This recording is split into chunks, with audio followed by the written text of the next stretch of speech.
দর্শক স্বাগত জানাই মোহনা টেলিভিশনের রাজনীতি বিষয়ক টক শো ভিন্ন মাত্রায়। রাজনৈতিক দলগুলোর পাশাপাশিও কূটনৈতিক মহল, ব্যবসায়ী সমাজ, এমনকি পেশাজীবী সংগঠনগুলোও একের পর এক ছুটে যাচ্ছে বিএনপির কার্যালয়ে। দলটির ভারপ্রাপ্ত চেয়ারম্যানের সঙ্গে বৈঠক করছেন, নানা ধরনের আলোচনা করছেন। এর মধ্যে বিগত সরকারের সঙ্গে তাল মিলিয়ে চলা, এমনকি যুক্ত থাকা অনেককেই দেখা যাচ্ছে স্বাভাবিকভাবেই ভালোভাবে নিচ্ছে না বিষয়টি অন্য অন্য রাজনৈতিক দলগুলো। এবং কূটনৈতিক মহল বলছে যে এই ভোটের আগে এমন বৈঠক আসলেই গুরুত্বপূর্ণ। এসব বিষয় নিয়ে আলোচনা করব আজ। অনুষ্ঠানের পুরোটা সময় জুড়ে আপনাদের সঙ্গে আছি আমি রনি রেজা, এবং আজ আলোচনা করবার জন্য স্টুডিওতে আছেন বাসুদের সহ সাধারণ সম্পাদক রাজিকুজ্জামান রতন। স্বাগতম আপনাকে। আমাদের সঙ্গে আরও আছেন গণ অধিকার পরিষদের মুখপাত্র ও সিনিয়র সহসভাপতি ফারুক হাসান। স্বাগতম আপনাকে। ধন্যবাদ। আমরা প্রথমে রতন ভাইকে দিয়ে শুরু করতে চাই। যেমনটি বলছিলাম, যারা বিগত সরকারের সঙ্গে তাল মিলিয়ে চলেছেন তারাও এখন মাঠে থাকা বিভিন্ন দলের প্রধানদের সঙ্গে দেখা করছেন, বৈঠক করছেন, তারাও কাছেই টানছেন। এই ব্যাপারটিকে কিভাবে দেখছেন নির্বাচন সামনে করে? ধন্যবাদ। রাজনীতিতে দুটো জিনিস খুব গুরুত্বপূর্ণ। একটা হচ্ছে যে রাজনীতিটা করতে চাই তার যুক্তিটা জনগণের কাছে তুলে ধরার মতো পরিবেশ আছে কিনা, সেই প্রয়োজনটা আছে কিনা, এবং সেই উদ্যোগটা আছে কিনা। আর একটা বিষয় হলো যে রাজনীতিতে পারস্পরিক প্রতিযোগিতার পাশাপাশি একটা সৌজন্যমূলক সম্পর্কও থাকে কিনা। প্রথমত যেটা বললাম যে আমি যে রাজনীতিটা করতে চাই বা যে কেউ যে রাজনীতিটা করতে চান সেটা তো তারা জনগণের কাছে বলবেন, জনগণের মতামত নেবেন, জনগণের মতের ভিত্তিতে তাদের নিজের চিন্তা ভাবনার যদি কোনো পরিবর্তন করতে হয় সেটা তারা করবেন। এতে বলে রাজনীতির গতিময়তা। এটাকে ডাইনামিক্স অফ পলিটিক্স যদি বলে, সেই জায়গায় কখনো কখনো আমরা দেখি খুব রিজিডিটি থাকে, এরকম যে আমি যেটা বলছি এটাই ঠিক, আমি যেটা বলবো এটাই করতে হবে, এবং আমরা যেভাবে চালাবো দেশটা সেভাবেই দেশ চলতে হবে। এরকম কথা শুনতে আমরা অনেক সময় অভ্যস্ত, যে আমরা আপনাদেরকে গণতন্ত্র দিয়েছি কিংবা আমরা আপনাদেরকে গণতন্ত্র দেব। এই যে দিয়েছি এবং দেব, এর মধ্যে দিয়ে কিন্তু প্রচণ্ড একটা অহমিকা তৈরি হয়, এবং এটা সত্যিকার অর্থে বলতে কি পলিটিক্স ওরিয়েন্টেড উইথ পিপুল এটা যদি না হয়, যে জনগণের সঙ্গে যুক্ত রাজনীতি যদি না হয়, তাহলে কখনো কখনো মনে হয় যে আই অ্যাম দ্য স্টেট, আমি সব, আমি তো আপনাদেরকে বিদ্যুৎ দিয়েছি, আমি তো আপনাদেরকে চাকরি দিয়েছি, আমি তো আপনাদেরকে বিশ্ববিদ্যালয়, ইন্টারনেট দিয়েছি, মোবাইল দিয়েছি, এই দিয়েছি। কিন্তু জনগণ তখন কি এই প্রশ্নটা করতে পারবে না? আমরা তো ট্যাক্স দিয়েছি বলে রাষ্ট্রের কোষাগার পূর্ণ হয়েছে, আমাদের ট্যাক্সের টাকায় তো বাজেট হয়েছে, আমাদের ট্যাক্সের টাকায় তো আপনার বেতন হয়, আমাদের ট্যাক্সের টাকায় তো আপনারা সংসদে বসে আলোচনা করেন, এবং আমাদের ভোট নিয়ে আপনারা তো আমাদের উপরেই আবার কর্তৃত্ব করেন। এই যে তাহলে টু ওয়ে চ্যানেল, পলিটিক্স যদি টু ওয়ে চ্যানেলটা না হয়, তাহলে এখানে কিন্তু বিষয়টা হয়ে যাবে এরকম যে একটা কর্তৃত্বপরায়ণ শাসকের আবির্ভাব হবে, আর এক দল অনুগত জনগোষ্ঠী তৈরি হবে, যেটাকে আমরা তো সমপ্রিয় জনগোষ্ঠী বলতে পারি। সেটা সাংবাদিকতার মধ্যে থাকতে পারে, সেটা পেশাজীবীদের মধ্যে থাকতে পারে, সেটা রাজনৈতিক দলের মধ্যে থাকতে পারে, এবং সর্বত্রই। আমাদের বাংলাদেশে একটা খুব কৌতুককর কথা আছে না, যে খেটে খাবে না চেটে খাবে, মানে পরিশ্রম করে তুমি অর্জন করবে নাকি পদলেহন করে বেঁচে থাকবে। তো রাজনীতিতে এই জায়গাটায় মনে হয় একটা মর্যাদার প্রশ্নটা খুব গুরুত্বপূর্ণ, যে রাজনীতিতে আমাদের একটা কথা আমরা বলি সবসময়, আমরা কি যুক্তির কাছে নিজেদেরকে নিবেদন করব না শক্তির কাছে সমাপন করব?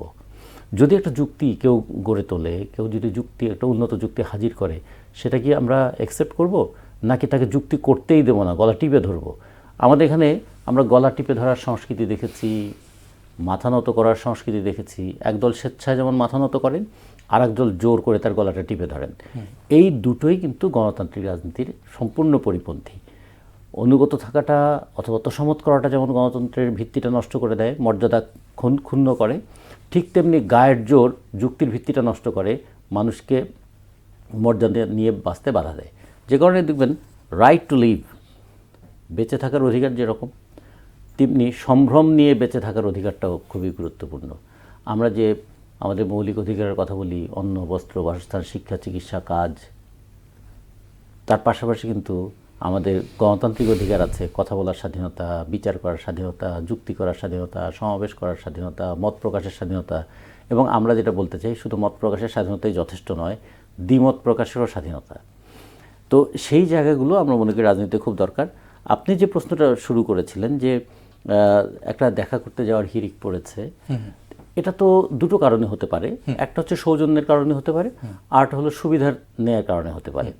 যারা আসন নিয়ে ভাগাবাটোয়ারা করতে চান, কিংবা যারা হয়তো ভবিষ্যৎ ক্ষমতা যাচ্ছে যেদিকে, মানে সূর্যটা কোন দিকে হেলে পড়তে চায় সেই অনুযায়ী নিজের দিক নির্ধারণ করে। বিতর্কটা আরও এসেছে যে বিগত সরকারের সময় তাদের পাশে থেকে, তাদের থেকে সুবিধা নিয়ে যারা বিভিন্ন সময়ে মানে ওপেনলি, একদম যদি বলি নগ্নভাবে সমর্থন দিয়েছে বিগত সরকারকে, তারা এসে যখন মানে একটি দলের কাছে ভিড়ার চেষ্টা করে, এই বিষয়টি কিন্তু আলোচনা তৈরি হতেই পারে। এবং এটিকে কিভাবে দেখছেন? দুটো জিনিস এখানে হতে পারে। একটা হলো যে বিগত সরকারের সময় যারা সুবিধা নিয়েছে তারা কি তারা কারা? তারা কি আমলা? যদি আমলা হয় তাহলে একরকম, যদি ব্যবসায়ী তা যদি হয় তাহলে একরকম, বিভিন্ন শ্রেণী যাচ্ছে। তাহলে বিভিন্ন শ্রেণী বললে তো ঠিক বোঝা যাচ্ছে না কারা তারা। যদি বলেন ব্যবসায়ীরা, তো ব্যবসায়ীরা সবসময় সব সরকারের সময় সুবিধা নেয়। কোন সরকার আছে যে সময় ব্যবসায়ীরা সুবিধা নেয়নি? আমৃত্যু আপনার সঙ্গে থাকবো এরকম বক্তব্য দিয়ে সেটাই দেবে, আমৃত্যু সঙ্গে থাকবো, কিন্তু আপনার মৃত্যুর পরে আমি আর আপনার দেখাই দেবো না। মৃত্যুর পরেও থাকার প্রতিশ্রুতি দিয়েছে কোনো কোনো, কিন্তু সেটা তো চেক করার কোনো উপায় থাকে না। আপনি যদি আমাকে বলেন যে আমি মৃত্যুর পরও আপনার সঙ্গে থাকবো, আমি কি এটা দেখতে পারবো? না, দেখতে পারবেন না। যারা শুনেছে তারা হয়তো যাচাই করবে। এখন আমাদের দেশে একটা কথা ছিল না যে আপনারা এত ঘন ঘন দল পাল্টান কেন? বলছে আমরা তো দল পাল্টাই না, সরকার পাল্টে গেলে কি করবো? আমরা এক দলেই আছি, সরকার দলে। হ্যাঁ, এইটা তাদের একটা বিষয় আছে। আমলাদের একটা ভূমিকা আসলে তো হওয়া উচিত ছিল এটাই, যে আমলা হবেন প্রজাতন্ত্রের কর্মচারী, প্রজাতন্ত্র চলবে জনগণের ইচ্ছায়, জনগণের ইচ্ছার প্রতিফলন ঘটবে নির্বাচনের মধ্য দিয়ে। ফলে নির্বাচিত একটা সরকার যেভাবে দেশটা চালাতে চাইবেন, প্রজাতন্ত্রের কর্মচারীরা সেইভাবেই রাষ্ট্রটাকে পরিচালনা করবেন। এবং সেই ক্ষেত্রে যদি ব্যত্যয় হয়, জনগণ আবার যাচাই করবে যে আপনারা দেশটা ভালোভাবে চালাতে পারেননি। এ কারণে তো নির্বাচনটা প্রশ্ন আসে। নির্বাচন তো হচ্ছে যাচাই বাছাই করা হবে যে আগের 5 বছর আপনারা কীভাবে দেশটা চালিয়েছিলেন সেটা একটু যাচাই করে দেখব, পরের 5 বছর আপনারা ক্ষমতায় আপনারা আসবেন কি আসবেন না সেটা আমরা দেখব। ফলে আমলা তাদের ভূমিকা হওয়া উচিত। কিন্তু আমলারা তো মোদির জায়গায় গিয়ে, কিংবা আমলা কখনো কখনো অতি রাজনীতি করতে গিয়ে আমাদের এখানে যে জটিলতাটা তৈরি করেছে। আপনার প্রশ্নের ওই জায়গাটাতে আমি একটু জোর দিতে চাই, অন্তত এই সংস্কৃতিটা পরিবর্তন হওয়া দরকার যে রাজনীতিটাকে স্পষ্ট করতে হবে, অবস্থানটাকে স্পষ্ট রাখতে হবে। কখনো যেন মানুষের কাছে এই জিনিসটা পরিষ্কার না হয় যে উনি আসলে কোন দলের লোক। যেন আমলাকে মনে হয় যে তাকে যেন কেউ না বলে তিনি কোন দলের লোক। আমলা তিনি তো একজন নিরপেক্ষ প্রশাসকের ভূমিকা পালন করবেন, একজন পুলিশের কর্মকর্তা তিনি যখন নিরপেক্ষ ভূমিকা পালন করবেন, মানুষের কাছে কেন মনে হবে উনি অমুক দলের লোক? তো ফলে এই মনে হওয়ার মানসিকতাটা যেটা তৈরি হয়েছে সেটা যখন মনে হয় বা যখন প্রকাশ করে ফেলে, একজন আমলা যখন প্রকাশ করে ফেলেন তিনি একটি দলের প্রতি তার আনুগত্য যখন প্রকাশ পায়, তখন কিন্তু আর তিনি আমলার চেয়েও তিনি রাজনৈতিক ব্যক্তিত্ব হয়ে ওঠেন। একইভাবে যে কারণে প্রশ্নগুলো আসছে যে সময়ে বিগত সরকারের অনেক সমর্থকদেরও সারা দেশে আটক করা হচ্ছে, ফ্যাসিস্টের দোসর হিসেবে কারাগারে পাঠানো হচ্ছে, মামলা দেওয়া হচ্ছে, সেই সময়ে যারা মানে প্রকাশ্য সমর্থন দিয়েছে তারা গিয়ে মানে প্রকাশ্য ঘোরাঘুরি করছে, তাদেরকে মানে আইনটা দুই রকম হয়ে যাচ্ছে কিনা? দুটোই। আইন তো ক্ষমতাসীনদের অনুসরণ করে। বিগত সরকারের সময় তাদের ছাত্র সংগঠনের অনেক গুরুত্বপূর্ণ পদে ছিলেন, তাদেরকেও আমরা দেখছি না এখন। তাহলে কি দাঁড়ালো? আইন হচ্ছে এরকম দুর্বলদের উপর প্রয়োগযোগ্য। আইন হচ্ছে সবলদেরকে তারা কি বলে সুরক্ষা দেয়। তা সবলকে সুরক্ষা দেয়, দুর্বলকে আরো আঘাত করে। এখন ধরুন শুধু বাংলাদেশ না, এটা খেয়াল করে দেখুন পুঁজিবাদী দুনিয়ার সর্বত্র। আমেরিকা যে গিয়ে ভেনেজুয়েলা থেকে মাদুরোকে তুলে নিয়ে আসলো, কোন আইন তাকে প্রোটেক্ট করতে পারলো? জাতিসংঘ কেন চুপ করে থাকছে? কিংবা জনগণের মধ্যে প্রোটেস্ট আছে, কিন্তু রাষ্ট্রগুলোর মধ্যে সেই ভূমিকাটা কোথায়? ফলে এই জন্য খেয়াল করতে হবে যে ওই সক্রেটিস অনেক আগে বলেছিলেন আইন হচ্ছে একটা মাকড়সার জালের মতো। বড় পাখিগুলো তো ছিঁড়ে বেরিয়ে যায়, ছোট ছোট পতঙ্গগুলো আটকা পড়ে। আটকে পড়ে। তা আমাদের ওইখানে দেখবো যে ছোটগুলোকে নিয়ে অনেক কথা বলা যায়, কিন্তু বড়দেরকে দেখবেন সবাই কোলে তুলে নেয়। জি, ধন্যবাদ আপনাকে। ফারুক হাসান, আপনার একটি ফেসবুক পোস্টে আমি দৃষ্টি আকর্ষণ করতে চাই। আপনি বলেছেন জুলাই গণ অভ্যুত্থানের নেতৃত্বে ছিল ছাত্র জনতা, কোনো একক নেতার নেতৃত্বে জুলাই বিপ্লব হয়নি, এর বাইরে যারা বক্তব্য দিবে তারা ধান্দাবাজ, প্রতারক, এদের থেকে সাবধান থাকুন। আপনার এই পোস্ট দেওয়ার আগের দিন আপনারই দলের সদ্য সাবেক সাধারণ সম্পাদক, সাবেকও বলা যায় না, তিনি দলের আলোচনা করেই জোটের প্রয়োজনে তিনি এখন অন্য দলে ভিড়েছেন, হয়তো প্রতীক ব্যবহার করবার জন্য, যেটা স্পষ্ট। তিনি বলেছিলেন যে বিএনপির ভারপ্রাপ্ত চেয়ারম্যান তারেক রহমানের নেতৃত্বে জুলাই আন্দোলন হয়েছে। এই দুটি বক্তব্যকে যদি কেউ মেলাতে চায় তাহলে কি ভুল হবে? ধন্যবাদ আপনাকে। ধন্যবাদ আমার সহ আলোচক রতন ভাই। আসলে দেখুন, আপনি আজকে শুরুতেই যে প্রশ্নটা করেছেন তোষামোদী রাজনীতি, হ্যাঁ, বা মোসাহেবি রাজনীতি, এটা আসলে বাংলাদেশে বা বাংলাদেশের রাজনীতিতে একটা খুব পপুলার একটা আসলে মানে রাজনৈতিক ট্রাম। এখন আপনি যে ফেসবুক পোস্টের কথা বললেন, আমাদের দলের সাবেক সাধারণ সম্পাদক, সে কিন্তু অলরেডি আমাদের দল থেকে পদত্যাগ করে বিএনপিতে যোগ দিয়েছে, এবং বিএনপিতে যোগ দিয়ে সে ধানের শীষ মার্কা নিয়ে নির্বাচন করছে। তো সুতরাং এই মুহূর্তে সে কিন্তু আমার দলের কেউ না, আমি উল্লেখ করেছি। হ্যাঁ, যাই হোক, সে বিএনপির। সুতরাং সে যে দলে যোগ দিয়েছে, সুতরাং সে দলের প্রধান নেতার তোষামোদী করবে, তাকে কিভাবে আরও মানে ধরেন যে তার গুণগান গাওয়া যায়, বা এটা তো তার জন্য স্বাভাবিক সেই জায়গা থেকে, এই জন্য হয়তো সে এই কথাটি বলেছে। তবে আমরা, বা এটা আমার কথা নয় শুধু, এদেশের গণমানুষ জানে, ইভেন বিএনপির ভারপ্রাপ্ত চেয়ারম্যান জনাব তারেক রহমান সে নিজেও বলেছে যে এই গণ আন্দোলনটা হয়েছে দেশের ছাত্র জনতার নেতৃত্বে। যখন বিএনপির ভারপ্রাপ্ত চেয়ারম্যান তারেক রহমান সাহেবকে তার দলের নেতারা বলতেন উনি মাস্টার মাইন্ড, তিনি কিন্তু এটাকে অপোজ করেছেন, বিরোধিতা করেছেন, অ্যাকসেপ্ট করেন নাই, বলেছেন নো, আমি মাস্টার মাইন্ড নয়, মাস্টার মাইন্ড হচ্ছে আমার দেশের জনগণ, ছাত্র জনতা। তাহলে যিনি নিজেই বলেছেন যে আমি মাস্টার মাইন্ড নয়, তারপরেও যদি আমি তাকে মাস্টার মাইন্ড, প্রধান সমন্বয়ক, তিনি সব তার নেতৃত্বে হয়েছে বলি, তার মানে বুঝতে হবে যে আমার ইথিক্স আসলে কতটুকু স্ট্রং, আমার ইথিক্স আসলে কতটুকু পাওয়ারফুল, সেই জিনিসটা তো আসলে একবারে আমরা পরিষ্কার। এখন আসেন যেটা আমাদের রতন ভাই বললো, আমি এই পার্টটা একটু শেষ করতে চাই। আপনি যেমন ভাবে দিয়ে দিলেন আপনার সাধারণ সম্পাদক এখন বিএনপি, সেটা আমার সাধারণ সম্পাদক না, এখন না, কিন্তু দল থেকে পদত্যাগ করছে, এবং তার পদত্যাগটা আমাদের দেশের রাজনীতিতে আর 5টি ঘটনার মতো নয়। আপনার যখন তিনি পদত্যাগ করেন তখন আপনার যে সভাপতি, সে তো এখন আপনার সভাপতি, তিনি স্পষ্ট বক্তব্য দিয়েছেন যে জোটের প্রয়োজনে আমরা তাকে ছেড়েছি। সেটা তো ভিন্ন বিষয়, সে যদি ভবিষ্যতে অর্থাৎ এবং তার পদটি ফাঁকা রাখা হয়েছে, না হ্যাঁ, এখনো ফাঁকা রাখা হয়েছে, কেন ফাঁকা থাকবে? একজনকে ভারপ্রাপ্ত দেওয়া হয়েছে, হ্যাঁ, ভারপ্রাপ্ত দেওয়া হবে। সাধারণ সম্পাদক এখনো পূর্ণ সাধারণ সম্পাদক তো আপনি পূর্ণ এমনি দিতে পারবেন না, এটা তো একটা প্রসিডিউর আছে। আপনি কি চাইলে ধরেন যে একজন পদত্যাগ করলো, সাথে সাথে ওই পদের পূর্ণাঙ্গ আপনি তো ফিল আপ করতে পারবেন না, সেটাই বলছি। এখন ভারপ্রাপ্ত দেওয়া হয়েছে, আগামী কাউন্সিল হবে বা আমাদের যে কেন্দ্রীয় নির্বাহী বোর্ড আছে, পরে আবার সেও ফিরতে পারে, ফিরবে কি ফিরবে না তার বিষয়, আবার দল তাকে গ্রহণ করবে কিনা এটা তো বিষয়। ধরে সে ফিরতে চাইলো, দল তাকে অ্যাকসেপ্ট করবে কিনা, গ্রহণ করবে কিনা, এটা তো বিষয়। সভাপতি যেখানে বলেছেন, সভাপতি বলছে হ্যাঁ দলের প্রয়োজনে সে গেছে, অর্থাৎ একটা সিগন্যাল কিন্তু বোঝাই যায়। এটা বলছে যে দলের প্রয়োজনে মানে জোটের প্রয়োজনে ছেড়েছি, আবার পরে নিয়ে আসবো, এটা কি বলতে হয়? আপনি আজকে স্ট্রংলি বলতে পারবেন আজকে যে না, উনি আর কোনোদিন ফিরবে না, আপনি বলতে পারবেন না, এই কনফিডেন্স আপনারও নেই। কথাটা শুনেন, হ্যাঁ, সে দল থেকে পদত্যাগ করে বিএনপিতে যোগ দিয়েছে, নির্বাচন করবে, নির্বাচনে জয়ী হবে না পরাজিত হবে এটা তো আমরা কেউ জানি না। এরপরে সে বিএনপির রাজনীতিতে কন্টিনিউ করবে নাকি গণ অধিকার, এটা একান্তই তার ব্যক্তিগত বিষয়। ধরেন যে সে গণ অধিকারে ফিরে আসতে চাইলো, এবং গণ অধিকারে ফিরে আসতে চাইলে যে তাকে গণ অধিকারে অ্যাকসেপ্ট করবে বিষয়টা এমন না, আবার করবে না এটা তো বলতে পারছি না। সুতরাং এটা একটা দলীয় সিদ্ধান্ত, দলের বিষয়। সুতরাং এই বিষয়ে আমি এই মানে স্টুডিওতে বসে আমি তো ওই সিদ্ধান্ত জানাতে পারি না, বলতেও পারি না। সুতরাং যে বিষয়টা ধরেন যে এখনো মানে ধরেন যে আপনার সময় আসে নাই বলার মতো, সুতরাং এই বিষয়ে তো আগাম আসলে বলা মুশকিল, ওটা ক্লিয়ার ভাই। আচ্ছা, এখন আসেন আমরা এই যে তোষামোদী যে রাজনীতি, যে বিষয়টা আপনি বললেন, এটা আসলে বাংলাদেশে একটা মারাত্মক মানে ভাইরাসের মতো ছড়িয়ে পড়েছে।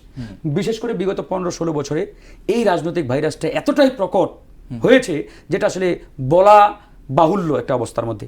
যেমন ধরেন বিগত সময়ে আপনি ব্যবসায়ীদের কথা বললেন, ব্যবসায়ীদের আমরা দেখেছি বিভিন্ন অনুষ্ঠানে প্রধান তৎকালীন মানে স্বৈর শাসক শেখ হাসিনাকে চিফ গেস্ট বানিয়ে তাকে সামনে রেখে বলতেন, দু একজন ব্যবসায়ী এটাও বলেছেন যে আমরা এহ জীবনেও আপনার সাথে থাকতে চাই, মরার পরেও থাকতে চাই, মানে এরকম বক্তব্য দিয়েছে। তো সুতরাং এই যে তোষামোদী, এই যে তৈলমর্দন করার যে একটা ব্যাপক প্রবণতা, এটা তো বন্ধ হয় নাই। আমি তো মাঝে মাঝে বলি যে হাসিনা এই যে এত বড় স্বৈরাচার, এত বড় যে মোনার্ক, যে দানবীয় একটা ফ্যাসিস্ট হয়ে ওঠার পিছনে আমি মনে করি এই তোষামোদী অনেকাংশেই দায়ী। আমরা দেখেছি তৎকালীন সময়ে গণমাধ্যম কর্মী, সাংবাদিক, প্রতিষ্ঠা যারা সাংবাদিক, তারা পর্যন্ত প্রধানমন্ত্রীর প্রেস কনফারেন্সে গিয়ে যে বিষয়ে তিনি প্রধান প্রেস কনফারেন্স ডেকেছেন ওই বিষয়ে কোনো আলোচনা নেই, বক্তব্য নেই, প্রশ্ন নেই, মানে শুরু করে দেয় মাননীয় প্রধানমন্ত্রী বঙ্গবন্ধুর তনয়া, দেশের গৌরব ইত্যাদি ইত্যাদি বলতে বলতে মানে তাদের মুখে ফেনা উঠে যায়। অথচ যে টপিকের উপরে প্রেস কনফারেন্স, সংবাদ সম্মেলন, সে বিষয়ে বক্তব্য নেই। ওরা কিন্তু এখনো আছে। সবাই যে হারিয়ে গেছে, লুকিয়ে মানে পালিয়ে গেছে দেশ থেকে, কিংবা ওই গ্রেপ্তার, তা কিন্তু নয়। যেমনটি বললেন আপনি, তারেক রহমান সাহেবকে এখন অনেকেই, অথচ এই গণমাধ্যম কর্মী, সাংবাদিক, তারাই কিন্তু বিগত সময়ে তারেক রহমানকে খাম্বা তারেক, হ্যাঁ মানে আরো কত কিছু মানে ইত্যাদি বলে তাকে মানে বাংলাদেশের 1 নম্বর ভিলেন বানিয়েছিল তারাই। অথচ আজকেই তারা কিন্তু তাকে বাংলাদেশের 1 নম্বর হিরো বানিয়ে দিচ্ছে। সুতরাং আমি জনাব তারেক রহমানের প্রতি আহ্বান জানাবো, যেহেতু আপনি বিএনপির এখন কার্যত পক্ষে প্রধান, আনুষ্ঠানিক ঘোষণা হয়ে যাবে যে আপনি দলের চেয়ারপারসন বা চেয়ারম্যান, আপনার উচিত হবে এই সকল তোষামোদী যারা করে এদের কাছ থেকে দূরে থাকা। তবে আমরা দেখতে পাচ্ছি তারেক রহমান সাহেব যথেষ্ট প্রজ্ঞার সহিত এই বিষয়গুলোকে অ্যাভয়েড করার চেষ্টা করেন। আমি কিছুদিন আগে একটা ভিডিও দেখলাম, উনার দলেরই কয়েকজন নেতা, হ্যাঁ সিনিয়র নেতা, ওনারা ওনাকে পা ছুঁয়ে সালাম করার চেষ্টা করছিলেন, উনি কিন্তু সাথে সাথে পা ওখান থেকে সরিয়ে দিয়েছেন। তার মানে তারেক রহমান সাহেব নিজেও কিন্তু এগুলো অ্যাকসেপ্ট করছেন না, বা করার চিন্তাও তার মধ্যে আছে বলে আমি মনে করি না। তবে ওনাকে আরও এই বিষয়ে সতর্ক থাকতে হবে, যেটা আপনি নিজেও বললেন যে বিগত সময়ে সাংবাদিক, ব্যবসায়ী যারা আওয়ামী ফ্যাসিবাদকেই নানাভাবে পৃষ্ঠপোষকতা করেছে, শক্তিশালী করেছে, পাওয়ারফুল করেছে, এরা যখন তারেক রহমান সাহেবের ওই মিটিংয়ে উপস্থিত থাকে, তাকে ওখানে গিয়ে নমনম করে স্যালুট দেয়, সালাম দেয়, তার মানে বুঝতে বাকি থাকে না যে এরা এই তারেক রহমান সাহেবকে ভবিষ্যতে ডুবানোর জন্য আবারও কিন্তু কাজ করবে। এই বিষয়টাতে আমাদের সতর্ক এবং সজাগ থাকতে হবে। আমি বারবার বলছি, রাজনীতি, যেটা রতন ভাই বলেন, পলিটিক্স হচ্ছে কানেক্ট উইথ পিপল, জনগণের সাথে সংযোগ, জনগণের সাথে আপনার কানেক্টিভিটি থাকবে, যোগাযোগ থাকবে, আপনার কার্যক্রম থাকবে। কিন্তু আপনি যদি ওই জনগণের সাথে আপনার কানেক্টিভিটি, যোগাযোগ ব্যতি রেখে আপনি যদি ভিন্ন কোনো পন্থা অবলম্বন করেন, এটা আসলে আর রাজনীতি বলে আমরা ধরতে পারি না, বা এটা রাজনীতির জায়গায় থাকে না। এই জন্য ওই জিনিসটাকে আমাদের বারবার স্মরণ করতে হবে।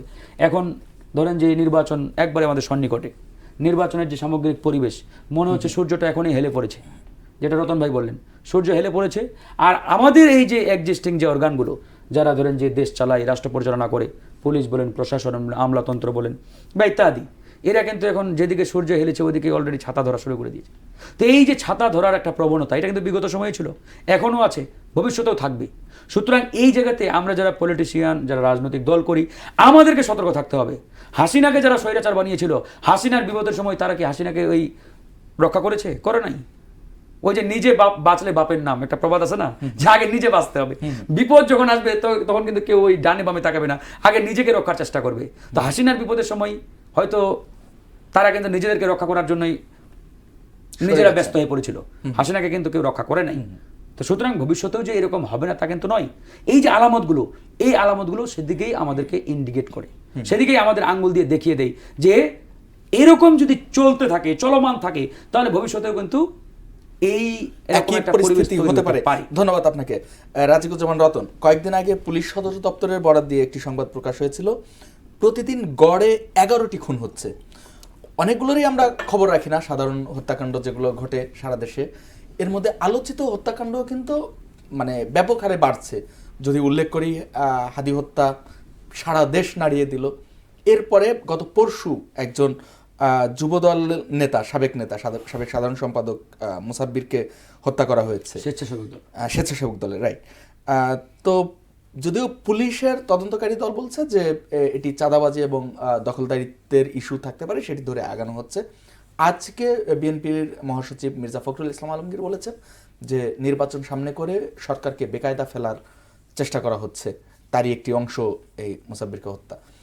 আপনি কি মনে করেন এই হত্যাকাণ্ড এবং বক্তব্য সব মিলিয়ে সামনে নির্বাচন খুবই সন্নিকটে, আপনি যদি সার্বিক পরিস্থিতি বিশ্লেষণ করতেন? আমরা যদি গত 1 বছর 5 মাসের বিষয়টা দেখি, আইন শৃঙ্খলা পরিস্থিতিটাকে উন্নত করার কিংবা জনগণকে স্বস্তি দেওয়ার কাজটা খুব ভালোভাবে এই সরকার করতে পারেনি। একটা প্রশ্ন উঠতে পারে, সরকার কি করতে পারেনি না করতে চায়নি? আচ্ছা, আমাদের কখনো কখনো কিছু কারণ মানে ঘটনা দেখে মনে হয়েছে তাদের চাওয়ার ক্ষেত্রেও বিরাট ঘাটতি আছে। একটা সাধারণ কথা বলা হতো এরকম যে আমাদের পুলিশ বাহিনীর নাকি মনোবল ফিরে আসেনি। তার লোকবল আছে, অস্ত্রবল আছে, কিন্তু মনোবলটা নাই কেন, এটা নিয়ে তাহলে একটু কাউন্সিলিং করা দরকার ছিল। সেটা কি তারা করেছিলেন যে কেন মনোবলটা ফিরছে না তাদের? অথবা পুলিশ বাহিনী কেমন করে কাজ করতে চায় যখন তারা বলবে যে আমরা স্বাধীনভাবে কাজ করতে পারি, তাদের মতামতটা শোনা দরকার ছিল। তখন নিশ্চয়ই পুলিশ বাহিনীকে এটা বলা দরকার ছিল তাহলে আপনাদের যে কর্মকর্তারা আগ বাড়িয়ে জনগণের উপর নিপীড়ন চালিয়েছিল তারা সেই দিনকে কাজটা ঠিক করেছিলেন। আপনারা তো এখন চান যে আপনাদের উপর কোনো নিয়ন্ত্রণ না থাকুক, আপনারা একটা প্রাতিষ্ঠানিক স্বাতন্ত্র্য নিয়ে কাজ করবেন এবং একটা পেশাদারিত্ব নিয়ে কাজ করবেন। তাহলে যারা পেশাদারিত্ব বর্জন করে অথবা পেশাদারিত্বকে তারা কখনো কখনো তোষামদের কাজে ব্যবহার করে, আমরা কোনো কোনো পুলিশ কর্মকর্তাকে তো দলীয় স্লোগান দিতেও দেখেছিলাম, সেই সমস্ত কাজগুলো কি বন্ধ করবেন? যদি বন্ধ করেন জনগণ আবার আপনাদেরকে পুলিশ হিসেবেই গ্রহণ করবে। আমি একটু যুক্ত করি, এই গত 1.5 বছরে সারা দেশের গণমাধ্যমের কল্যাণে যে খবরগুলো আমরা পাই, পুলিশের চাঁদাবাজি মানে এখন মামলা বাণিজ্যটা যে পরিমাণ বেড়েছে, এইটি মানে 5 আগস্টের পরে পুলিশের উপরে যা ঘটলো, এরপরে সবাই প্রত্যাশা করেছিল যে ভয়ে হোক যেভাবেই হোক পুলিশ ভালো হয়ে যাবে। সেটা কি হয়েছে? আপনার কি মনে হয়? আমি সেই প্রশ্নটা আসছিলাম। তাহলে আইন শৃঙ্খলা পরিস্থিতি উন্নত হলো না কেন? তো পুলিশ বাহিনীকে উন্নত করতে না পারলে আইন শৃঙ্খলা পরিস্থিতি তো উন্নত হবে না। পুলিশ বাহিনীকে উন্নত করা বলতে কি বোঝায়? শুধু কি তাদের হাতে অস্ত্র তুলে দিলেই পুলিশ বাহিনী উন্নত হবে, নাকি পুলিশ বাহিনীকে দায়িত্বশীল করে তুলতে হবে? দায়িত্বশীল করে তুলতে গেলে জবাবদিহি সেই জায়গাটাও থাকতে হবে যে দায়িত্ব পালন না করলে তাহলে পুলিশের কি হবে। এগুলো কিন্তু খুব কিছু করা হয়নি। তার সঙ্গে যে জিনিসটা আপনি যেটা চাঁদার কথা বললেন, এগুলো এখন ওপেন সিক্রেট এবং কোনো কোনো ক্ষেত্রে বলতে পরিস্থিতি এখন একটু আগের চেয়ে খারাপ, ফলে চাঁদার পরিমাণটা বাড়বে, ফলে এরকম কথা বলা হতো। সেগুলো কি আমাদের কানে আসে, আপনাদের সাংবাদিকদের কানে আসে? এটা প্রশাসনের কানে যায় না। গেলে তারা কি পদক্ষেপটা নিয়েছিলেন এখানে সেগুলো একটু দেখতে হবে। আর যে বিষয়টা মূল যে প্রশ্নটা আপনি করেছিলেন যে নির্বাচনকে সামনে রেখে এরকম ঘটনা নির্বাচনের উপর প্রভাব ফেলবে কি না, নির্বাচন নিয়ে কিন্তু ইতিমধ্যে একটা কথা ছিল এরকম যে নির্বাচন কি হবে। আচ্ছা, সে পর্যায়টা পার হয়ে গেল যখন তফসিল আসলো। তফসিল ঘোষণা করার পরে এখন প্রশ্ন এসছে নির্বাচন কি সুষ্ঠু হবে। আচ্ছা, ইতিমধ্যে আমরা হাদির মতো 2-1টা ঘটনা দেখলাম, আর হাদির মতন ঘটনা যেগুলো আলোড়ন সৃষ্টি করেছিল তার বাইরেও কিন্তু নীরবে নিভৃতে অনেক ঘটনা ঘটে যাচ্ছে যেগুলো হয়তো অতটা আলোড়ন তৈরি করে না, লো প্রোফাইল ঘটনা বলে বিবেচনা করা হয়। অথচ প্রতিটি মানুষের জীবনই তো মূল্যবান, সমান মূল্য। সে একটা মানুষের জীবন চলে গেলে সে তো আর ফিরে আসবে না, কিন্তু আমরা কখনো কখনো হাই প্রোফাইল ধরি, কাউকে লো প্রোফাইল ধরি। আবার ঘটনার যেভাবে ঘটেছে সংঘটিত হবার বিষয়টিকে বড় ছোট করি। তো এগুলো যেমন ঘটছে, পাশাপাশি খেয়াল করে দেখুন এখন আবার প্রশ্ন এসছে নির্বাচন কি শান্তিপূর্ণ হবে? তাহলে নির্বাচন কি হবে, সেখান থেকে নির্বাচন কি সুষ্ঠু হবে, আর নির্বাচন কি শান্তিপূর্ণ হবে? এই শান্তিপূর্ণ হবে কি না এটা দেখার দায়িত্ব কার? এটা দেখার দায়িত্ব কিন্তু প্রধানত রাষ্ট্র ক্ষমতা যারা থাকেন। আমরা এ যাবৎকাল যে 12টা জাতীয় সংসদ নির্বাচন দেখেছি, তার মধ্যে গত 3টা নির্বাচনকে যদি আমরা নির্বাচন বলে স্বীকার নাও করি, তাহলে প্রত্যেকটা ক্ষেত্রে মূল ভূমিকা পালন করেছিল কে? ক্ষমতাসীন সরকার। তারপরের দায়িত্বটা কার? নির্বাচন কমিশনের। নির্বাচন কমিশন কিন্তু সব নির্বাচনকে সুষ্ঠু এবং অবাধ হয়েছে বলে স্বীকৃতি দেয়, সার্টিফিকেট দেয়। ফলে নির্বাচন কমিশনের সার্টিফিকেট খুব একটা গুরুত্বপূর্ণ প্রশ্ন নয়। এটার হয়তো একটা আইনি ভিত্তি থাকে, কিন্তু এটা নৈতিক ভিত্তি সবসময় থাকে না। তো নির্বাচন কমিশন, তারপরের স্টেক হোল্ডার কিন্তু রাজনৈতিক দলের নিজেদেরও কিন্তু একটা স্বেচ্ছা আরোপিত শৃঙ্খলা লাগবে। যদি স্বেচ্ছা আরোপিত শৃঙ্খলাটা না থাকে তাহলে যে অরাজক পরিস্থিতি তৈরি হয় সেটা কন্ট্রোল করা খুব কঠিন হয়ে যায়। এরপরের প্রশ্নটা আসে কার? যে আমরা যারা ভোটার, যে ভোটারদের কাছে ভোট চায়, সে ভোটাররা কি অবজার্ভ করবে না যে কারা কিভাবে ভোটটা চাইছেন, তাদের বডি ল্যাঙ্গুয়েজটা কি, তারা কি যুক্তিটা করছেন, তারা এতদিন কি করেছেন, এতদিন মানে অবৈধ টাকা রোজগার করে এসে এখন হঠাৎ করে দানবীর সেজে গেলেন, যারা আমার ছেলেটার চরিত্রটাও নষ্ট করে দিতে চায়, তার হাতে 2000 টাকা গুজিয়ে দিয়ে বললো যে আমার দলের কাজ করবি। কিংবা তারা কখনো কখনো এই শীতকে কেন্দ্র করে মানুষের প্রতি সহানুভূতির নামে মানুষের বিবেকটাকে কিনতে চায়। এই রকম যারা ভোটটাকে নমিনেশন কেনাবেচার মতো করে ভোটারের ভোট কেনাবেচা করে, তারা কি আসলে মানুষের গণতান্ত্রিক অধিকার দেবে? নাকি তারাও বলবে বাজার থেকে যেমন আলু পটল কিনি, তোমাদের ভোট কিনেছি, আমি আলু কিনে সেটা ভর্তা করে খাবো না ভাজি করে খাবো না ফেলে দেবো, এটা আমার ব্যাপার, তোমার ভোট আমি কিনে নিয়েছি, পার্লামেন্টে গিয়ে আমি যা খুশি তা করবো। এবং এমপি শব্দটাকে তারা বানিয়েছে মেম্বার অফ পার্লামেন্ট নয়, এমপি হয়ে গেছে মিরাকল পাওয়ার। এমন মিরাকল পাওয়ার যে এই জাদুর কাঠি হাতে পেলে সম্পদ যে বহুগুণ বেড়ে যায়, তার ছোট্ট নমুনা কিন্তু এবার দেখলাম। জনগণকে এটাও দেখা দরকার। আচ্ছা, আপনারা যে হলফনামায় লিখেছেন আপনাদের বার্ষিক ইনকাম 3,60,000 টাকা, 3,60,000 টাকা বার্ষিক ইনকাম থাকলে 70-80 লাখ টাকা ব্যাংকে থাকে কেমন করে? তাহলে এগুলো কি মানুষ আর প্রশ্ন করবে না? মানুষ নির্বাচন মানে জনগণকে শিক্ষিত করে তোলা। জীবনযাপন দেখেও তো আমরা বুঝতে পারি যে এই 3 লাখ 4 লাখ টাকায় নিশ্চয়ই এই জীবনযাপন হয় না। তাহলে এগুলো কিন্তু জনগণের একটা দায়িত্ব আছে। জনগণ যদি এই দায়িত্বটা ভুলে গিয়ে মনে করেন কি যিনি কত বড় গাড়ি করে এসেছেন, তার পিছনে কত লোক আছে, তিনি কত টাকা ছড়াতে পারেন, তাহলে কিন্তু গণতন্ত্র জনগণের সামনে যখন অপশন আপনি এবং আমি দুজনই মানে ফাঁকিবাজ বা যে ইয়াগুলো বললেন, আপনি ক্রাইটেরিয়াগুলো বললেন, জনগণ কোথায় যাবে এক্ষেত্রে? জনগণের যাওয়ার দুটো জায়গা আছে। একটা হচ্ছে জনগণ, আমরা এই জন্যই বলেছিলাম যে না ভোটের বিধানটা করতে, আমাদের নির্বাচন কমিশন সেটা রাজি হয় না। হ্যাঁ, তাহলে একটা ছিল যে না ভোটের বিধান না, যদি একজন ক্যান্ডিডেট থাকে তাহলেই শুধুমাত্র না ভোট। তো ফলে না ভোটের বিধান থাকলে মানুষ বলতে পারতো যে ক্যান্ডিডেটরা আছে আমি কাউকে পছন্দ করতে পারলাম না, কিন্তু আমি ভোট কেন্দ্রে গিয়েছি। আর একটা হতে পারে আমি ভোট কেন্দ্রেই গেলাম না, আমি ভোট কেন্দ্র থেকে নিজেকে ভোটদান থেকে বিরত রাখলাম, কিন্তু সেখানে আবার একটা সমস্যা আছে, ভোটদানে বিরত থাকলে সেই ভোটটা আবার কেউ দিয়ে দেবে কিনা, মানে দায়িত্বশীল অনেকে তো আছে। অনেক সময় আমরা দেখেছি আমাদের বৃদ্ধ লোকজনেরও ভোট অনেকে দায়িত্ব নিয়ে দিয়ে দেন, মৃত মানুষের ভোটও আমরা দেখেছি, মৃত মানুষের ভোট দিয়ে দেন, যে তিনি মরে গেছেন তাই বলে তার তো আর ভোট দেওয়াটা নষ্ট করা উচিত না, কষ্ট করে হলেও মৃত মানুষের ভোটও তারা দিয়ে দিয়েছেন।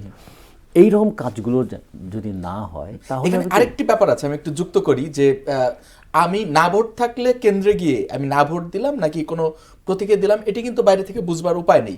বাট আমি যদি মানে না যাই ভোট দিতে, সেক্ষেত্রে কিন্তু শক্তিশালী দলগুলো যেগুলোর ভয়ে আমরা অনেক কিছু করতে বাধ্য হই সাধারণ ভোটার হিসেবে, তারা কিন্তু দৃশ্য তো দেখছে এবং আমার উপরে একটি চাপ প্রয়োগ করতেই পারে পরবর্তীতে। এই ব্যাপারগুলোও থেকে যায়। দুটো জিনিস থাকতে পারে, একটা হলো যে আপনি কেন ভোট দিতে গেলেন না, এই জবাবদিহির মতো পড়তে পারে।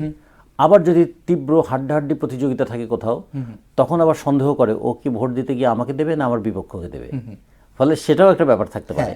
তার ফলে আমরা নির্বাচনের যে গণতান্ত্রিক পরিবেশ সেটা যদি না থাকে, সেটা যদি না তৈরি করা যায়, তাহলে আবার ভোটাররা সিকিউর ফিল করে না।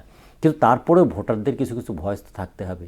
ভোটাররা যদি তাদের ভয়েসটা মানে না তৈরি করে, ভোটাররা যদি এইটুকু দেখাতে না পারে যে তুমি আমার কাছে তোষামত করে ভোট নিতে পারবে না, টাকার গরম দেখিয়ে ভোট দিতে পারবে না, তুমি আমাকে সাম্প্রদায়িকতার ভয় দেখিয়ে ভোট নিতে পারবে না, আঞ্চলিকতা দিয়ে ভোট নিতে পারবে না, আমি ভোট দিলে আমার বিবেচনা অনুযায়ী দেবো।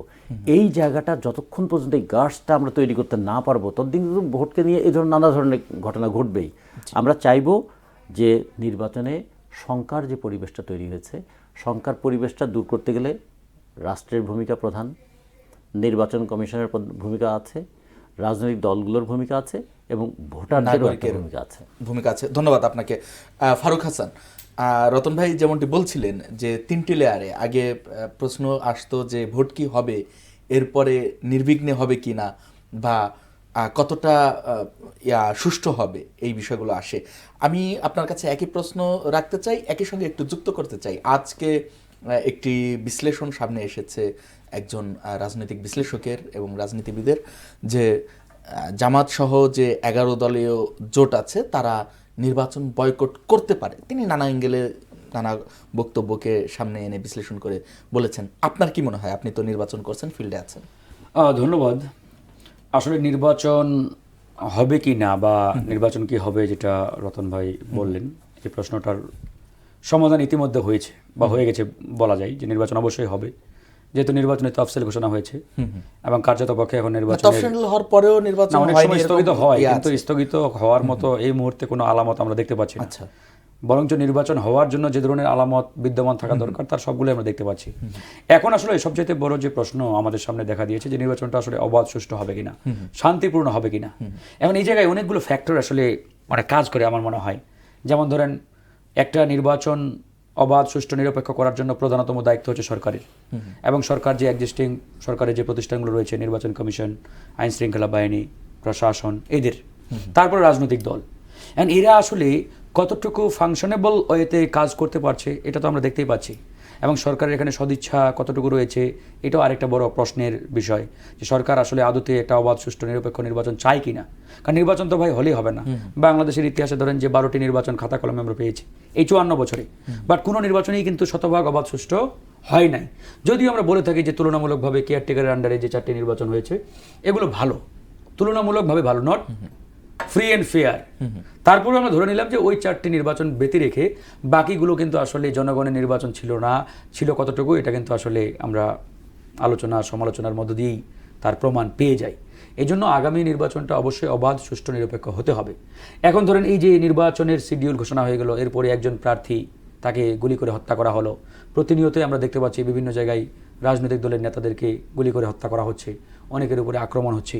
এগুলো বন্ধ করার জন্য সরকারের পক্ষ থেকে কার্যকর কতটুকু উদ্যোগ তারা গ্রহণ করতে পেরেছে বা করেছে। যেমন আমাদের হাদি ঢাকা 8 আসনের প্রার্থী, তাকে হত্যা করা হলো বোধহয় প্রায় 1.5 মাস পেরিয়ে গেলেও তার যে খুনি বা তাকে যারা হত্যা করেছে সেই খুনিদের এখন পর্যন্ত সরকার খুঁজে বের করতে পারে নাই। এমনকি গত যে জুলাই গণঅভ্যুত্থান, এই গণঅভ্যুত্থানে যে অস্ত্রগুলো লুট হয়েছে থানা থেকে বা সরকারের বিভিন্ন যে ইয়াগুলো থেকে, এই অস্ত্রগুলো এখন পর্যন্ত উদ্ধার করতে পারে নাই। কতটুকু পেরেছে? 1% বোধহয় করতে পারে নাই। তাহলে এই অস্ত্রগুলো কোথায়? এই অস্ত্রগুলো তো দেশ থেকে মানে বিদেশে নিয়ে যায় নাই কেউ, অবশ্যই দেশের মধ্যে রয়েছে। এবং এই অস্ত্রগুলো সন্ত্রাসী, মাফিয়া, যারা খুনি, শুটার, এদের হাতে কিন্তু রয়েছে। এখন সরকার এই অস্ত্র উদ্ধারে কতটুকু কার্যকর পদক্ষেপ নিয়েছে বা পুলিশ প্রশাসন কতটুকু নিয়েছে? আমরা খালি নামেই শুনছি যে কি ওই ডেভিল হান্ট 1, ডেভিল হান্ট 2, এটা সেটা, বাট আসলে কার্যকর কোনো আমরা কিন্তু মানে আলামত দেখতে পাচ্ছি না। অর্থাৎ সুষ্ঠু নির্বাচনের আলামত আপনি দেখছেন না? সুষ্ঠু নির্বাচন আলামত এটাই, যখন দেখবেন সরকার অস্ত্র উদ্ধার করে প্রতিদিন যারা শুটার, মাফিয়া, সন্ত্রাসী তাদের গ্রেপ্তার করতে পারছে, জনগণের সামনে হাজির করছে, তখন তো আপনি বুঝবেন যে না, সরকার আসলে এটা এখনো পর্যন্ত পারছে না, করতেছে না, তো করছে না। আচ্ছা, যেহেতু করছে না সেহেতু তো আসলে বলতে পারছি না। আবার ধরেন লেভেল প্লেইং ফিল্ড আরেকটা বিষয়, একটা অবাধ সুষ্ঠু নির্বাচনের জন্য লেভেল প্লেইং ফিল্ড কতটুকু হয়েছে এটা তো আরেকটা বিষয়। যেমন ধরেন আমাদের কিছুদিন আগে যাচাই বাছাই কার্যক্রম চললো, সেখানে আমরা দেখলাম সিরাজগঞ্জে মানে বর্তমান বড় দল হিসেবে বিএনপির প্রার্থীর লোকজন স্বতন্ত্র এক প্রার্থীকে ঘাড় ধাক্কা দিয়ে রিটার্নিং অফিসারের কার্যালয় থেকে বের করে দিচ্ছে। It's not a good sign for a free and fair election. একটা ফ্রি অ্যান্ড ফেয়ার ইলেকশনের জন্য তো এটা ভালো লক্ষণ নয় যে রিটার্নিং অফিসারের সামনে ঘাড় ধাক্কা দিয়ে আপনি আরেক প্রার্থীকে বের করে দিবেন। আবার বিভিন্ন জায়গায় টুকটাক ধরেন যে ঝামেলা তো হচ্ছে, হ্যাঁ বেশি ঝামেলা হচ্ছে না এটা আমি বলবো না, কিন্তু ঝামেলা কিন্তু হয় নাই এটাও বলার সুযোগ নেই। যেহেতু আনুষ্ঠানিক আমাদের প্রচার প্রচারণা এখন শুরু হয় নাই, 21 তারিখ থেকে আমাদের আনুষ্ঠানিক প্রচার প্রচারণা শুরু হবে, তখন কি অবস্থা হবে এটা আমরা আসলে বলতে পারছি না, তখন আসলে দেখব, বাকিটা বোঝা যাবে। আমি একটু আপনাদের দলের অবস্থান সম্পর্কে স্পষ্ট হতে চাই। বিএনপির সঙ্গে আপনাদের একটি জোট হয়েছে, নির্বাচনী জোট, এবং তাতে বিএনপি আপনাদের 2টি আসন ছেড়ে দিয়েছে। এর বাইরে আপনারা যারা নির্বাচন করছেন তারা কিসের ভিত্তিতে এই সমঝোতা হয়েছে বা একটু যদি পরিষ্কার করতেন। শুরুতেই বলে রাখি, বিএনপির সাথে আমাদের কোনো নির্বাচনী জোট হয়নি। আচ্ছা। আর এই নির্বাচনে আমার জানা মতে কোনো নির্বাচনী জোটই হয় নাই। আচ্ছা। সেটা জামাতি ইসলামের নেতৃত্বে বলেন বা বিএনপির নেতৃত্বে বলেন, বিএনপির সাথে আমাদের যেটা হয়েছে এটা একটা সমঝোতা। আচ্ছা, নির্বাচনী সমঝোতা। সমঝোতাটা কিরকম? যে বিএনপি আমাদের কয়েকটি আসনে প্রার্থী দেয় নাই বা 2টি আসনে প্রার্থী দেয় নাই, তার বিপরীতে গণ অধিকার পরিষদ 196টি আসনে প্রার্থী দেয় নাই। আমরা টোটাল 104টি আসনে প্রার্থী দিয়েছি, বাকিগুলোতে আমরা দেই নাই। বাকিগুলোতে আমরা ধরেন যে বিএনপির প্রার্থী যারা রয়েছে তাদেরকে আমাদের স্থানীয় নেতাকর্মীরা সাপোর্ট দিচ্ছে, সহযোগিতা করছে। তার অপোজিটে বিএনপি ওই যে বললাম আমাদের সভাপতি জনাব নুরুল হক নূর, তার আসনে যেমন প্রার্থী দেয় নাই, সেখানে তাদের নেতাকর্মীরা আমাদের সভাপতিকে সাপোর্ট দিচ্ছে, সমর্থন দিচ্ছে। এটা নির্বাচনের জোট নয়, এটা সমঝোতা। আর আমাদের সাধারণ সম্পাদক ছিলেন, এটা আগে সমঝোতার ক্ষেত্রেই পড়তো, কিন্তু সে তার নির্বাচনী এলাকায় ধরেন যে আমাদের দলীয় প্রতীক নিয়ে হয়তো জিতার সাহস পাচ্ছেন না বা নির্বাচনী মুভমেন্টে সাহস পাচ্ছেন না, বিধায় সে আমাদের দল থেকে তার যে পদ, সেই পদ থেকে সে পদত্যাগ করে বিএনপিতে যোগ দিয়ে সে বিএনপির মার্কানি নির্বাচন করছে। যেহেতু আপনি জানেন যে এখন নির্বাচন কমিশন এবং সরকার একটি নতুন আইন করেছে, যে আইনের মধ্য দিয়ে যে দলের তার দলীয় প্রতীক নিয়ে নির্বাচনে অংশগ্রহণ করতে হবে। এই বিধানটি কিন্তু আগে ছিল না। আগে বিধানটি ছিল এরকম যে কোনো জোট ব্যক্তি করলে- যদি চাই জোটের প্রার্থীতে মার্কাও করতে পারে অথবা তার দলের মার্কাও করতে পারে। তো যেহেতু এখন একটি ধরেন যে ব্যারিকেড বা একটা ধরেন যে এখানে বাইন্ডিংস করে দেওয়া হয়েছে, সুতরাং সে সাহস পায় না এখানে আমাদের দলীয় প্রতীক বা তার নিজ দলের প্রতীকে নির্বাচন করতে, সে দল ছেড়ে বিএনপিতে যোগ দিয়ে শুরুতে আমি এটাই বলেছিলাম যে প্রতীকের জন্যই হচ্ছে সাময়িকভাবে যাওয়া। না, সে তো এখন যাই হোক, ছেড়ে দিয়ে চলে হ্যাঁ, গেছে। ছেড়ে দিয়ে চলে গেছে। এখন তাহলে হিসাবটা কি ভবিষ্যতে- দাঁড়াবে? মানে না, আমি ওই হিসাবে আসছি না। এই জিনিসটা ধরে আমি ক্লিয়ার গণ অধিকার দুটি পেলো না একটি পেলো? তাহলে না, সেটা পাওয়া পাওয়ার তো বিষয় নয় এখানে। না, গণ অধিকার যেটা বললেন বাকি আপনি আসনগুলো যে ছেড়ে সময়- দেয়া, হ্যাঁ, দুটি ছেড়ে দুটি দেওয়া আসনে বলতে প্রার্থী দেয়নি। না দেওয়া, হ্যাঁ, সেই দুটি আসন কোনটা কোনটা? না, মানে প্রথমে একটি পেলো? দুটি ছিল, পরে সে গণ অধিকার ধরেন যে সে তো আর এখন গণ অধিকার হ্যাঁ, তাহলে একটাই বলতে পারেন সমঝোতা। একটা। একটাই তাহলে আপনারা একটাই বলবেন এখন থেকে? একটাই বলতে পারেন, আচ্ছা, অসুবিধা নেই। জি, বাকি আপনারা যারা করছেন, সেগুলো ধরা যাক উন্মুক্ত। আপনার ফিল্ড ভালো, আপনার আসনে আপনি আমি চেষ্টা করছি। জয়ী হতে পারেন। যদি এমন সম্ভাবনা দেখা যায় তাহলে বিএনপির যে প্রার্থী, আপনারা তো একই জোটের যেহেতু বা সমঝোতা আবার করে আপনি জোটের আগাচ্ছেন, কথা বলছেন। সমঝোতা করে আগাচ্ছেন, এই সমঝোতায় কোনো সমঝোতা barrier তো আসবে সব কিনা? আসনে হয় নাই, যেখানে সমঝোতা হয়েছে হয়েছে, বাকিগুলো তো উন্মুক্ত। উন্মুক্ত, আমরা তো সমঝোতার সবগুলোতে বাইরে। দেই নাই, সবগুলোতে তো আমরাও প্রার্থী দেই নাই, আচ্ছা, তাই না? আমাদের সম্মানে ধরেন যে তারা একটাতে হোক বা দুটাতে হোয়াট এভার, ধরেন যে একটাই তারা ধরেন যে প্রার্থী তাদের দেয় নাই, আমরাও তাদের সম্মানে, যেমন আমরা আগেই ঘোষণা দিয়েছিলাম যে বেগম খালেদা জিয়ার আসনে গণ অধিকার পরিষদ প্রার্থী দেবে না, আমরা তো আগে ঘোষণা দিয়েছি। হ্যাঁ, হ্যাঁ, এটা তার সুতরাং সম্মানে। সমঝোতা, হ্যাঁ, হ্যাঁ, এটা তো সমঝোতার জন্য না, তার সম্মানে তার বলেছিলেন, সম্মানে তার ঘোষণা দিয়েছিলেন। আসনে আমরা Right. মানে না দেওয়ার ঘোষণা আগে দিয়েছিলাম, বাকিগুলো তো সমঝোতার কারণেই তো আমরা দেই নাই। আচ্ছা, জি, ধন্যবাদ আপনাকে। রাজিকুজ্জামান রতন, সাম্প্রতিক সময়ে যে বিশ্ববিদ্যালয়ের ক্যাম্পাসে নির্বাচনগুলো হয়েছে, সেই নির্বাচনে আমরা জামাতের যে ছাত্র সংগঠন শিবির সমর্থিত প্যানেলগুলোর ভূমিধস জয় দেখেছি। সর্বশেষ জগন্নাথ বিশ্ববিদ্যালয়ে একই চিত্র দেখলাম। এর প্রভাব নির্বাচনে পড়বে কিনা আপনার কি মনে হয়? এটা বিশ্ববিদ্যালয়গুলোতে দীর্ঘদিন ধরে একটা অবরুদ্ধ পরিবেশ ছিল, সেখান থেকে একটা গণতান্ত্রিক আকাঙ্ক্ষায় ছাত্র সমাজ যখন চেষ্টা করেছে, তাদের উপর নানা নিপীড়ন যে ছিল তার ক্ষুব্ধ বহিঃপ্রকাশ আমরা দেখেছি। ফলে বিশ্ববিদ্যালয়ের নির্বাচনগুলো এটা খুবই গুরুত্বপূর্ণ যে আমাদের শিক্ষিত একটা জনগোষ্ঠী, তারাই তো বাংলাদেশের মানে বলবো ভবিষ্যৎ। তারা কিভাবে নিজেদের জীবনটা দেখছেন, তারা কিভাবে শিক্ষা সংক্রান্ত তাদের দৃষ্টিভঙ্গিটা পোষণ করছেন, তারা শিক্ষা প্রতিষ্ঠান থেকে কেমন দেখতে চান, এগুলো তারা তো ভাবছেন, এবং সেই ভাবনা থেকে তারা তো ভোটটা দিচ্ছেন। প্রত্যেকের ভোটের তো একটা মর্যাদা আছে, তার একটা সিদ্ধান্তেরও মূল্য আছে, নিশ্চয়ই তারা তাদের বিবেচনা করে দেখেছেন। কিন্তু এই ঘটনার পরপরই দুই চারটা ঘটনা আবার মানুষকে ভাবিয়ে তুলেছে, ছাত্রদেরকে নিশ্চয়ই ভাবিয়ে তুলবে। ঢাকা বিশ্ববিদ্যালয়ের ডাকসু তার একটা ঐতিহ্য ছিল, শুধুমাত্র ঢাকা বিশ্ববিদ্যালয়ের ছাত্র সংসদ হিসেবে নয়, সেটা বাংলাদেশের ছাত্র আন্দোলনের ক্ষেত্রেও ভূমিকা পালন করার ক্ষেত্রে। কিন্তু ঢাকা বিশ্ববিদ্যালয়ের ডাকসুর নেতৃবৃন্দ যেভাবে ওই টিএসসিকে মুক্ত করতে গিয়ে যেভাবে লাঠি হাতে ভূমিকা পালন করতে শুরু করলেন, এটা কিন্তু মানুষকে আবার ভাবিয়ে তুলেছে। মানুষকে না, আমি বলবো দেশের মানুষকে ভাবিয়ে তুলেছে। দেশের মানুষের তার ভোট নেই ঢাকা বিশ্ববিদ্যালয়, নিশ্চয়ই ছাত্রছাত্রীদেরকেও এটা নিয়ে তাদেরকে চিন্তিত করে তুলেছে। এরপরে তাহলে জগন্নাথে একটু প্রভাব পড়া আমি উচিত শেষ ছিল করি, না? আমারটা শেষ করি। রাজশাহী বিশ্ববিদ্যালয়ে দেখুন, রাজশাহী বিশ্ববিদ্যালয়ে যে ঘটনাটা তারা ঘটালেন, সেগুলো তারা দেখেছেন। এগুলো যেমন ক্ষমতাটা হাতে আসলে মানুষ কি ভূমিকা পালন করে, ক্ষমতা না থাকলে মানুষের আচরণটা কেমন হয়, ক্ষমতা পেলে মানুষের আচরণটা কেমন হয়, এটাও তো একটা জাজমেন্ট করার বিষয়। ফলে এগুলো যেমন একটা জাজ হবে, পাশাপাশি জগন্নাথে সর্বশেষ যে নির্বাচনটা হলো, এখানেও খেয়াল করে দেখবেন, এখানে কিন্তু বেশ ভালোই একটা প্রতিদ্বন্দ্বিতা হয়েছে। এই প্রতিদ্বন্দ্বিতার মধ্য দিয়েও যে জিনিসটা বেরিয়ে এসছে, যে শিবির সমর্থিত যে ছাত্র মানে নেতৃবৃন্দ, তারা ছাত্রদের কাছ থেকে যথেষ্ট পরিমাণ মানে ভোট পেয়েছেন, কোনো কোনো ক্ষেত্রে তাদের শ্রদ্ধা সমীহও তারা পেয়েছেন। এর একটা কারণ নিশ্চয়ই আছে, তারা একটু শেষ করবেন। হ্যাঁ, আচ্ছা, ফলে আমরা মনে করি যে এর ক্যাম্পাস ভিত্তিক একটা ভূমিকা আছে। তার সঙ্গে ছোট্ট একটা উদাহরণ দিয়ে বলি, একসময় ডাকসুতে পরপর দুবার আমাদের দলের পক্ষ থেকে আমাদের ছাত্র সংগঠন ভিপি হয়েছিলেন, কিন্তু তার প্রভাব দেশের রাজনীতিতে আমরা খুব বেশি ফেলতে পারি নাই।